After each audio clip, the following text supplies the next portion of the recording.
네. 신약수다방 그 18단 3부 시작하도록 하겠습니다. 지난 시간에 이어서 말씀해 주실 건데요. 그 지난 시간에 어디까지 얘기했냐면은 그 새로운 흐름 까지 얘기했어요. 근데 우리 이제 그 부활 이야기를 이제 마지막에 하실 건데, 이 이야기 하면은 저 수긍 못하고 너무 공격하는 사람이 있을런지도 몰라요. 새로운 시각으로의 부활, 결론 지어 주시기 바랍니다. 내가 누군가에게 부활을 얘기한다는 것은 너와 내가 맺는 관계가 달라지는 사건이다. 내 혼자 믿고 안 믿고 뭐 상상을 하든 그건 마음대로예요. 그리스도인이 부활을 누군가에게 얘기를 할 때는 당신과 맺는 관계가 달라진다. 이렇게 생각해 본 적이 있으세요? 새로운 관계가 정립된다. 새로운 관계. 그래서 우리의 신앙 언어는 이벤트다. 언어 사건이다. 그런 거거든요. 100번 얘기하면 뭐래요? 예수 부활 믿으세요. 예수님 부활했어요. 그거 하면 뭐래요? 둘 사이에 맺는 인간관계가 달라지지 않는데, 새로워지지 않는데. 그렇다고 해서 전도하라는 얘기가 아니에요. 내가 부활을 얘기를 할 때 내가 적어도 당신과 맺는 모든 관계를 내가 변화시킨다는 거예요. 변화시켜야 한다는 거예요. 당신을 변화시키는 게 아니에요. 듣는 사람을 내가 나를 변화시켜야 한다는 겁니다. 왜? 예수의 서사에 의해서 그 예수의 살아있던 삶이 내 속에서 오늘 살아있기 때문에 바울식으로 얘기한다면 이제부터 내가 사는 것이 아니라 그리스도가 내 안에 삽니다. 그러니까 무섭죠. 내 입장을 바꾸는 건가? 내 존재를 통째로 갈아입고 새롭게 만든다는 거니까. 내 입장을 바꿔서 아니 그 정도면 안 해요. 여태까지 그 정도였으면 가서 뒤에 적겠어요. 초대 그리스도인 위에서 이렇게 내려다보고 있었는데 내 입장을 바꿔서 내가 이제 밑에서. 아니 그 정도는 아니라니까. 무슨 소리 하고 있어요, 신부님. 그게 뭐라고? 새 관계가 그러면 어떤? 아니 초대 그리스도인들을 좀 생각해 보자고요. 그들이 경험한 건 부활이에요. 근데 그 부활은 단순히 예수님이 죽었다가 살아났다, 지옥문을 열고 나왔다가 아니라 갈릴리에서 예루살렘까지 올라오는데 딱 1년 걸렸어요. 1년 만에 죽었거든요. 처형당했죠. 처절하잖아요. 다시 돌아보니까 그분의 삶과 가르침이 초대 그리스도인의 삶 속에 들어와서 사는 거예요. 이제는 바울식으로 내가 산 게 아니고 내 속에 그리스도인이 살아. 바로 그렇게 살았기 때문에 사자한테 뜯기고 검수사들한테 죽이고 화형당하고 했잖아요. 그러니까 내가 적당히 인간적 관계를 변화시킨다는 얘기가 아니에요. 자기의 삶과 목숨을 내걸고 전해줄게 한 거거든요. 전해줄게. 기적을 바라지 않아. 내 삶으로 이 세상에 도래해야 할 새로운 삶의 세계를 보여줄게. 그런 나라고 하면은 내가 당신과 맺는 관계가 어떤 관계겠어요? 적당히 양보하고 뭐하고 하는 게 없어요. 이런 정도의 관계가 아니에요. 여기까지 끌고 가는 겁니다. 신앙의 언어는 어떤 사실과 언어 사이에 실질적인 합치되느냐 이런 것도 아니고 뭐를 설명하는 것도 아니고 나를 통째로 변화시키는 언어다. 그 말을 할 때는 그 말에 의해서 어떤 사건이 일어나야 한다. 예를 들면 사랑해. 그건 사건이죠. 사건이잖아요. 내 삶의 모든 근거와 잣대를 새롭게 변화시킨다. 내가. 그 대신 너도는 안 돼요. 이건 폭력이에요. 그럼 저도 그렇게 이해했어요. 생각해요. 공감하고 그렇게 알고 있고요. 근데 우리가 복음을 전한다. 부활의 기쁜 소식을 전한다. 그건 그러면 무슨 의미예요? 네가 살으라고요. 그렇게 복음의 기쁜 소식을 네가 그냥 살으라고. 그럼 그렇게 전함으로써 그 사람이 기쁘고 이런 건 아니란 말이에요. 내가 그렇게 살면은 그 사람이 내 삶을 보고 당신과의 맺는 관계가 달라지면은 네. 내가 달라질 거 아니에요. 그 다음에 당신이 변화되는지 아닌지 그건 몰라요. 어떻게 알아요? 강력해야 되겠네. 무섭죠. 예, 예. 그래서 내가 그러잖아요. 알면은 기독교인 되기를 포기하라고. 차라리. 뭘 자꾸 주려고 그래요? 주기는 지가 변화해야지. 내 속에 살아있는 그리스도의 삶을 내가 살면 되죠. 그렇죠. 네.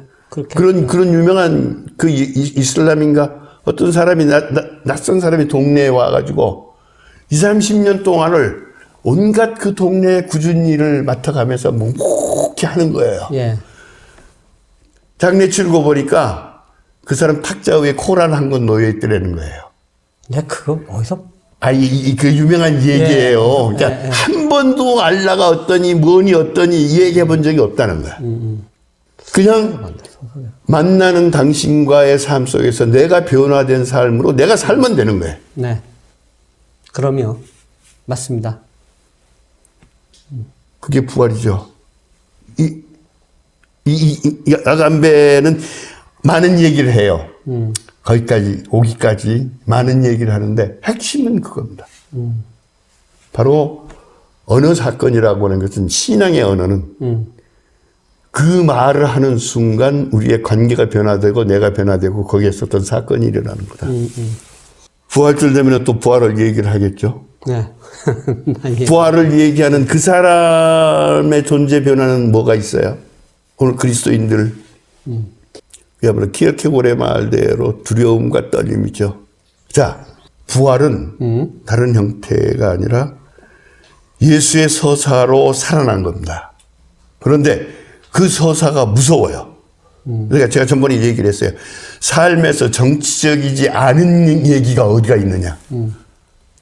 예수가 정치라고 그랬잖아요. 네. 네. 예수 자체가 정치적이지 않은 얘기가 어디가 있느냐. 부활은 예수의 정치적 삶의 부활이에요. 어디로 도망을 가요? 어느 거 하나. 얼마나 무서워요. 가장 무서운 건 이런 거죠. 사람이 안식일을 위해서 존재하는 것이 아니라 안식일이 사람을 위해서. 멋있잖아요. 그러니까 예루살렘 성전 지배 종교를 아예 거덜을 내버리겠네. 거덜을 내버려. 그냥 그 한마디로. 더 무서운 거 있어요. 예. 세금 이거 누구한테 바칠까요? 가이사의 것은 가이사에게, 하나님의 것은 하나님에게. 근데 너희들은 지금까지 이 세상에 하나님의 것이 아닌 것으로 생각해본 있냐 이거야. 얼마나 무서운 얘기예요. 너희들이 믿고 말하고 따르라고 한 그대로 얘기를 하려면은 가이사에게 세금 바치기보다는 차라리 되져라 이거야. 그놈들한테 칼에 맞아. 어디서 적당하니 뭐를 갖다 드리대요. 무섭죠? 죄 없는 놈 돌 먼저 짱돌멩이 던져봐. 그 삶이 살아나는 거죠. 부활은. 왜 엄청 엉뚱한 거 갖고 끌고 와가지고, 누가 돌문을 열었네, 천사가 어떻네, 무슨 소리 하고 있어요. 그 이후에 사람들의, 초대 그리스도인들의 삶을 총체적으로 변화시키면서, 그 초대 그리스도인들의 운동을 보면서 누군가 편지를 써서 보내요. 이건 새로운 물결입니다. 세상을 바꿀 새로운 물결입니다. 그들은 없는 사람에게 덜어주고 아픈 사람과 같이 고통받고 감옥에 갇힌 사람을 찾아가고 그래서 거대한 새로운 물결을 만들어냅니다. 그게 부활 사건이에요. 왜 자꾸 딴 얘기 왜 얘기 안 하느냐. 못 사니까 그렇게 주둥아리로는 말로 하면서 부활은 얘기하면서 이런 얘기를 해요. 앞에 시작할 때 과연 사실은 어떠한가? 자꾸 그렇게 묻는다는 거야. 과연 사실은 어떤가? 근데 그리스도 교회의 역사와 함께 이미 2000년 전에 걸쳐 이어져 온 전통과 주석의 실천은 바울의 텍스트에서 메시아니즘의 흔적을 그리고 메시아라는 언어 그 자체를 지워왔다. 이 사람 철학자인데 뒤지게 공부 많이 해요. 지워온 거야. 자꾸 지워. 메시아? 내 삶 속에 들어와 있는 예수 그리스도, 그게 부활한 예수인데, 부활인데, 지우는 거예요. 2000년 동안 교회가 지워온 거예요. 그러니까 오늘, 제가 반복해서 이 얘기를 해요. 그렇게 살기 힘드니까, 신적인 대상으로 해놓고, 숭배하고 예배하는 것으로 땡이에요. 네. 편하잖아요. 이번 다시, 그렇게 예수의 서사로 결국은 30년간 소위 교제를 만든 거잖아요. 그죠? 이제 제가 오늘 다시 젊은 아티스트, 네. 전번에도 얘기를 했는데, 이승인의 노래 중에 하나, 예. 이승일 좋아하셔. 교제를 펼쳐봐. 교제를 펼쳐봐. 네. 아, 교과서를 펼쳐봐. 네, 교과서를 펼쳐봐. 그런 노래도 있어요? 그 가사를 제가 좀 예. 읽을게요. 예, 예. 탕탕탕탕. 탕탕탕탕. 이게 미국의 콜럼바인 고등학교에서 두 애들이 무차별 사격을 해가지고 14명인가 죽었던 그것이 있고. 총소리예요? 네, 탕탕탕탕. 또 하나는 카나다 폴리테크 대학에서도 대학에서 그런 그 무차별 사격으로 그런 사건이 있어요. 예. 수차례 총성이 울렸고 난 잠에서 깨어났어. 강의실에 앉아 있었고 수업 중이었어. 어제의 총기 난사 사건은 오늘의 소재가 되고 교수는 말했지 좋은 교재가 될 거야. 비극을 막기 위해서는 교재가 있어야 해. 교재를 만들기 위해서는 더 많은 비극이 필요해.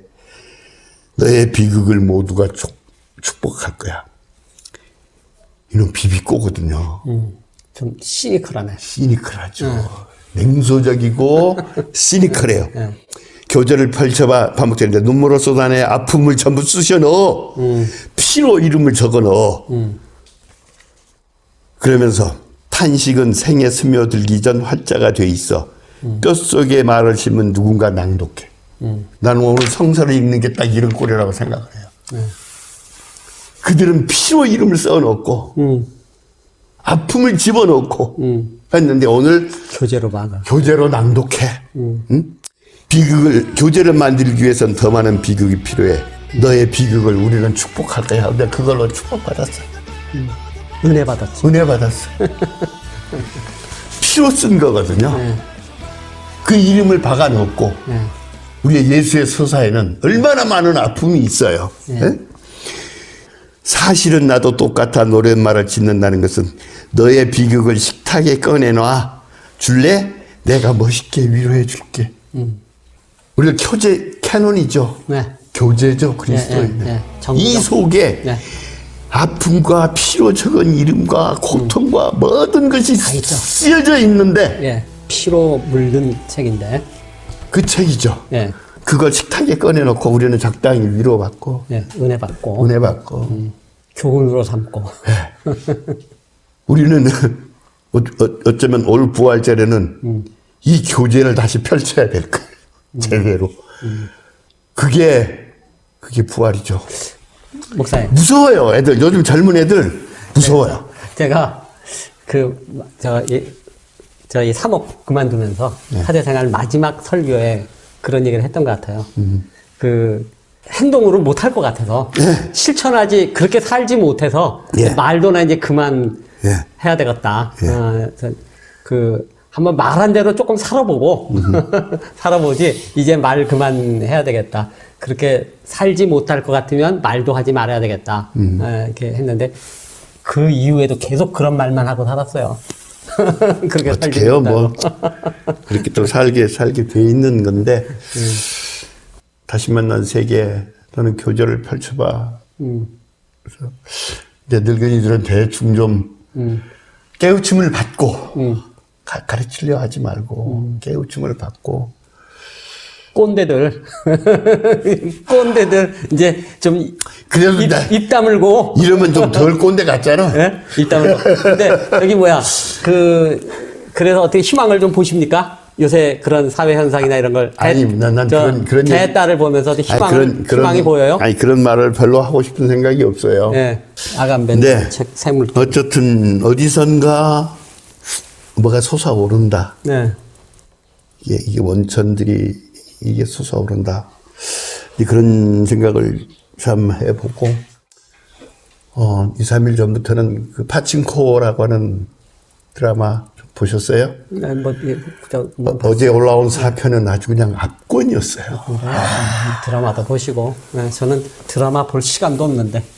와, 이렇게 잘 만들 수가 있나. 이게 어떤 할머니가 그 얘기 조금만 할게요. 네. 일본인들한테 일본에 와가지고 온갖 고생을 다 해가면서 이제 알박기를 한 땅이 있어요. 네.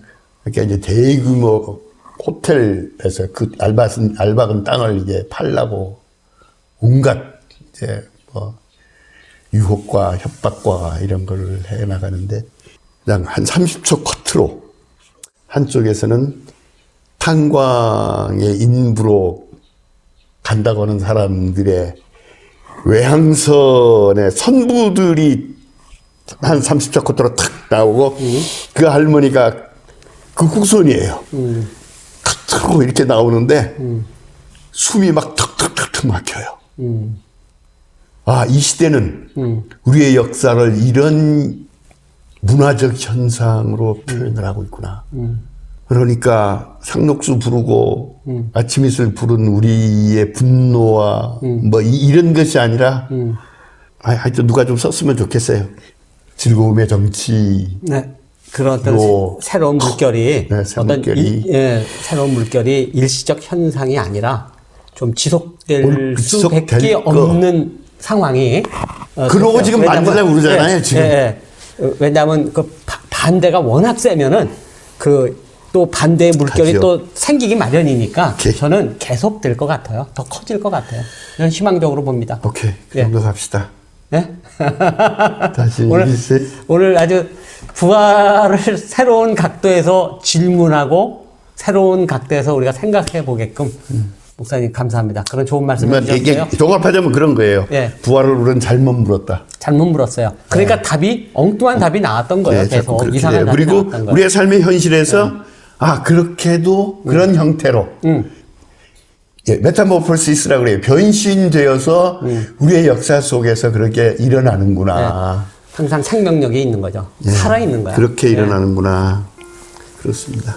감사합니다. 오늘 그 부활에 대한 어떤 새로운 질문, 새로운 시각, 새물결, 뭐 이런 여러 가지 이야기를 갖고, 짧은 시간이지만, 좋은 말씀 해주셨습니다. 감사드립니다. 예, 다음에 또 고맙습니다. 뵙겠습니다. 순환절을 지내고 있는 그리스도인들에게 오늘 그리스도인들은 예수님의 순환의 정체가 무엇이었는지 다시 한번 생각해 볼 필요가 있겠습니다. 니체가 안티크리스트라고 하는 책에서 예수님의 정체를 이렇게 얘기합니다. 예수가 주모자로 이해되든 또는 주모자라고 오해되었던 그 봉기가 유대교회, 즉 오늘날 우리가 이해하는 바로 그 의미로 이해된 교회에 대항하는 봉기가 아니라면 과연 무엇에 대항하는 봉기였는지 나는 알 수 없다. 그것은 선한 자와 정의로운 자에 대한 봉기였고 이스라엘의 성직자들에 대한 봉기였으며 사회의 위계 질서에 대한 봉기였다. 그것들의 부패에 대해서가 아니라 계급과 특권과 질서와 정식에 대한 봉기였다. 그것은 더 높은 사람에 대한 불신이었고 사제와 신학자였던 모두에 대한 부정이었다. 예수라는 성스러운 아나키스트는 하층민과 배제된 자와 죄인과 유대교 내부의 참달라들에게 지배질서에 대한 저항을 호소했다. 복음서를 믿어도 된다면 오늘날에도 여전히 시베리아 유형 신세가 될지도 모를 말을 사용해서 말이다. 이런 그는 정치범이었다. 터무니없이 비정치적인 사회에서 가능한 그런 형태의 정치범이었다. 이 점이 그를 십자가로 몰고 간 것이다. 이에 대한 증거는 십자가에 붙어있는 명패이다. 그는 자신의 죄 때문에 죽었다. 그가 다른 이들의 죄 때문에 죽었다는 것이 자주 주장된다고 하더라도 근거 없는 말이다.